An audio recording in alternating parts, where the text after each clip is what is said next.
Then after now I was discharged, that's when my friend showed me how my helmet looked like. But then I was so thankful and at the same time so shocked because I could not believe that could have been my head.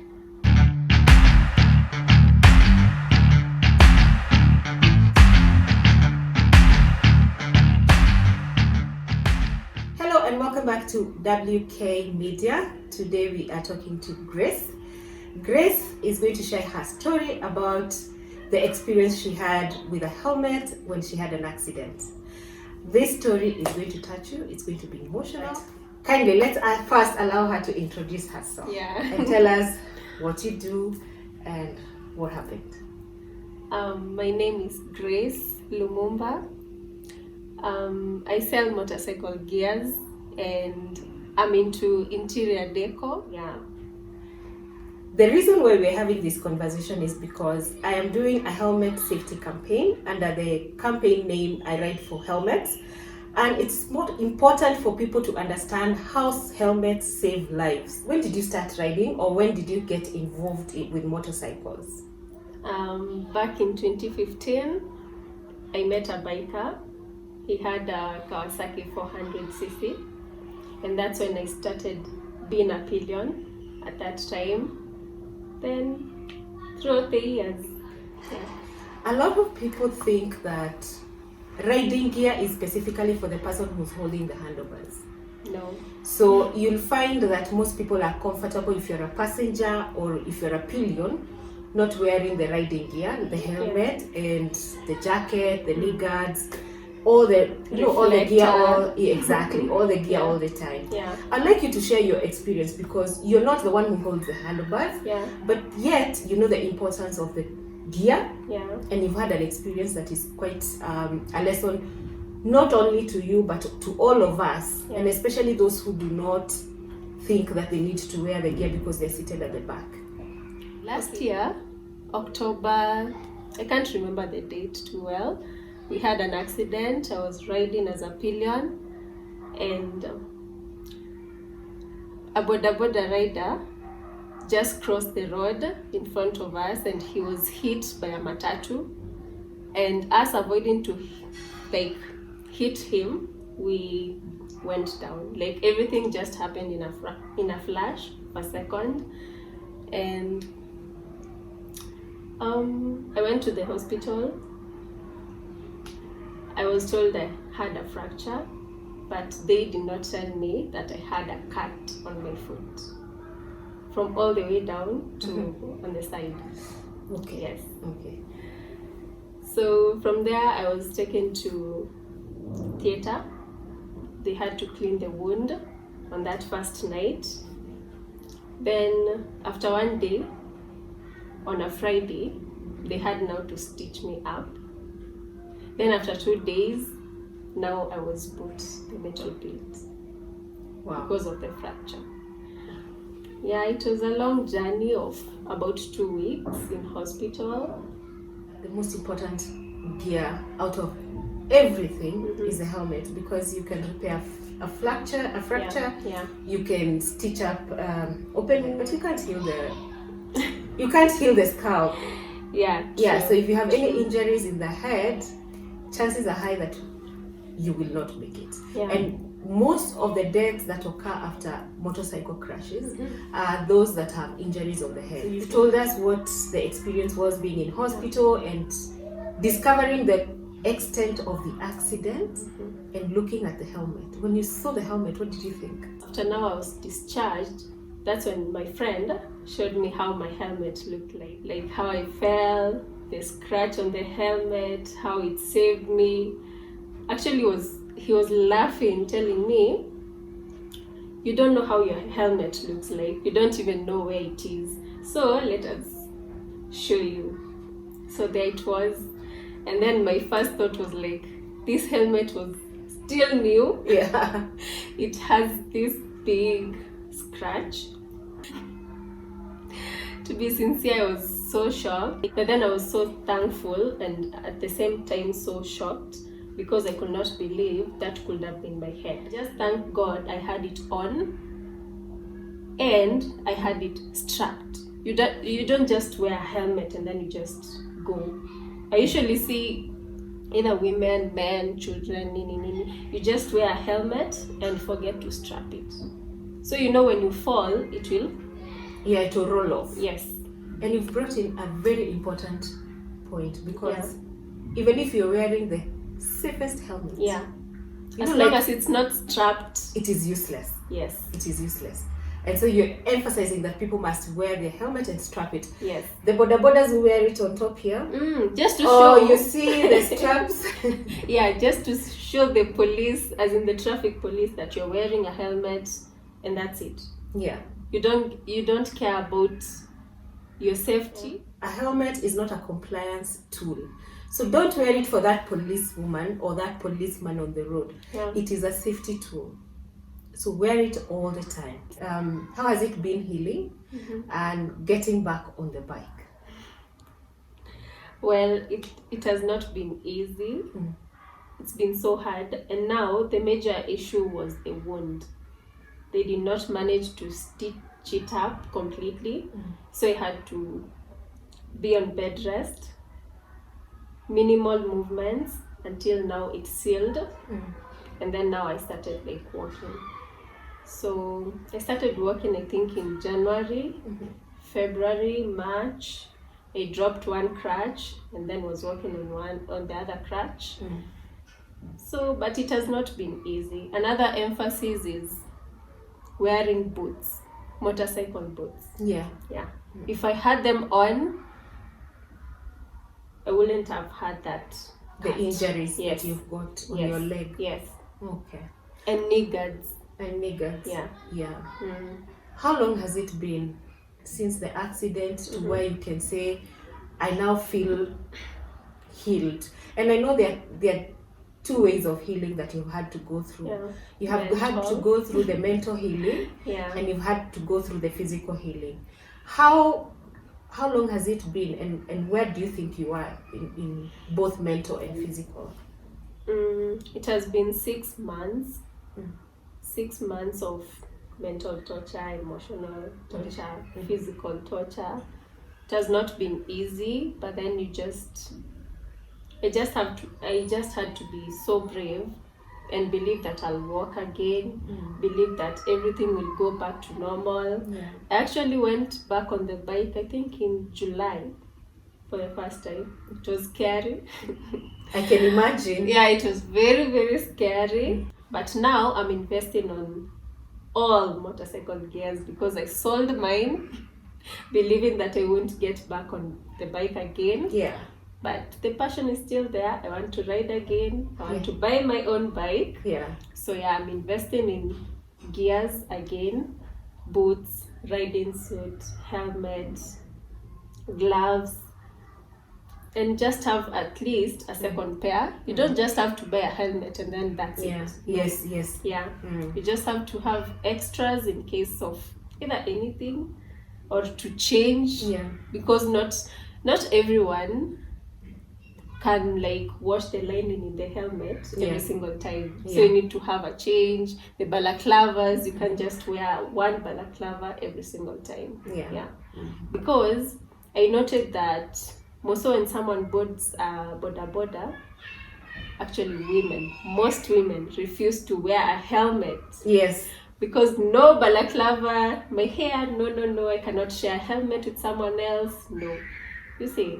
I actually agree with you because this particular campaign focuses on bodas, let's say commercial riders, whether you're a boda, you're a delivery guy or a passenger as well. We're including passengers, and passengers are the pillions.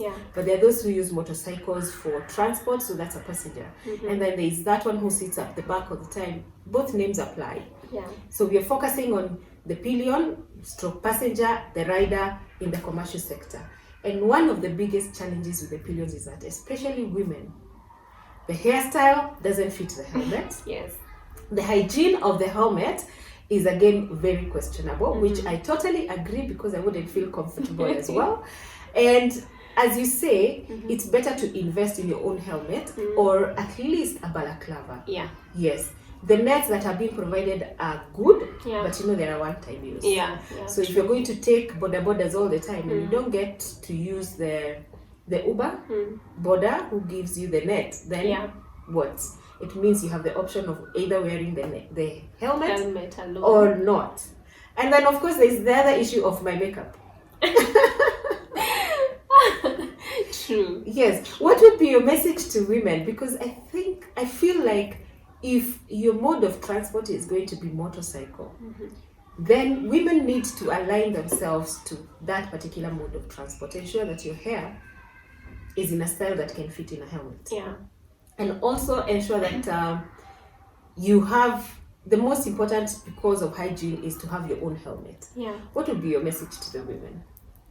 You've been there.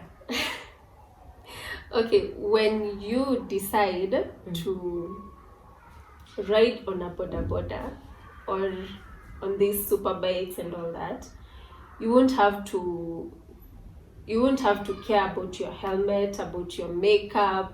Just wear simple makeup. Your hair should be either pulled down or in a style that can accommodate the size of the helmet. And because you choose that mode of transport, you don't have to care about, oh, my hair, oh, my makeup being ruined. No. Yeah, and I think it doesn't really affect the beauty or affects somebody's individual style. Yeah. You just need to make a few adjustments. So if you like heavy makeup, then a helmet may not be what you need. You can do it when you get to the office. No, but I see most women carry makeup. When you stop, you do the touch-ups and all that. Yes. Then another thing I saw, is it, can I call it a quote, or what was it? Bad hair, don't care. Yes. So if you decide that is your mode of transport, you should not care about your hair. Yes. There's so many helmets available in the market. Some good, some not good. Yeah. Tell us about the helmet you had on. I had an LS2 on, and the LS2 was so heavy compared to another previous one that I had, which is Dacini. So the Dacini one was so light, you could even hit like this and hear that sound of emptiness inside, it doesn't even have a lining inside. That's how it felt. But now the LS2 was so heavy, you could strap it. Now even the strapping was so different. Yeah. LS2 strapping is so you just feel it's so tight and it's safe. Well, the Dacini wasn't too good. The strapping was too light and it could hang. It was loose. Yeah, it was so loose. Yeah, so you should just invest in a good helmet, a certified helmet. Yeah. There's so many people we've lost that we probably wouldn't have lost if they had the safe certified helmets. So thank you so much for sharing that information. It helps somebody who will be watching this video and is probably holding one of those not safe helmets. Yeah. You talked about your accident being caused by a boda. Yeah. Crossed the road, caught you off guard, and made you go down as you were trying to evade hitting him and putting him in danger. You ended up endangering yourself. Tell us or send a message to the bodas, because these are so many common incidences. I've had an experience myself, and just yesterday I read a story about a family that perished because of another boda crossing the roads, and vehicles trying to evade the boda ended up on a head collision, and a guy lost a life and two of his sons lost their lives. What would you say to the bodas, having used the roads so many times and seated on a motorcycle? And they do not only endanger people on motorcycles, they endanger everyone, including pedestrians. What would you like to say? And please share it from your deep experience of where they put you. Yeah, so when we had the accident, it was a boda rider who decided, I won't even use the roundabout, I'll just use a shortcut. I don't even know what he was doing, because there was no way he was going to cross as into the other side, because the other side was now a huge pavement where people were passing and all that. I guess he just wanted to join the road and like go ahead. But not the way he crossed to go to the other lane was so completely wrong. And I guess he did not see the car that was behind us on the left lane. So he was hit by that car, and now us on the right lane, we evaded, like either crashing on him. So we immediately went down. Like everything just happened in a flash of a second. He got hit, we went down. So what I can say is, yeah, everyone is in a rush, but it's important to just use the right channel, because you never know. You are endangering your life and also endangering your other road users. Yes. So in this particular incident, there was a car involved, there was a boda, there was yourself, and your husband. Yeah. Those are 4 people. Did the car get damaged? Did the driver or whoever was in the car get injured? Actually, the car did not even stop. Oh no. Yes. That's sad. We have responsible riders. We have those who wear the right gear all the time. So there are few in the lot that have actually made it look so bad for majority of them. And those are the ones we are talking about. So we are not grouping bodas into one box. Yeah. But when these accidents happen, the burden is on the family. Yeah. And the burden also is on the hospitals. For example, you were in hospital for how long? 2 weeks. And then you were healing for another 6 months. 6 months. And your hospital bill is... It was so huge. And then the home care after that, losing your job, not having an income for more than 6 months, just because a boda crossed the road. Yeah. And then the worst thing is that he died, I think, on the second day. He lost his life. He had 2 broken legs, and he was bleeding from his nose, I think, and ears. So he had head injuries? Yes. Because he had no helmet. He had no helmet. He had no helmet.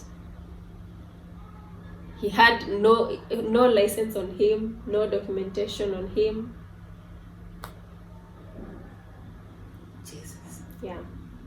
And these are the kind of things we really want to get to solve with the campaign. We want to ensure that every rider out there, commercial or private, has the right documents, the right training, the right gear when you get out there, and understand the importance of using that gear all the time, not just sometimes. And of course, in addition, the road courtesy, because surely if we all practice road courtesy, we will save more lives. Yeah. It's so sad to hear that a family lost probably the only breadwinner they had. Yeah. He probably left a young family, who knows? We don't have the details. Yeah. And that burden will be borne by that family for the rest of their lives. Yeah. And the emotional part of it. I am so happy that you have healed. I am so happy that you now feel you can get back on the bike. Yeah. And emotionally, you're okay? Yeah, I'm okay. Very, very okay? Yeah, I'm very okay. Mentally, you're very okay? I'm okay. That's good. Yeah. Thank you so much for sharing your story. Most welcome. I hope this story is going to inspire someone.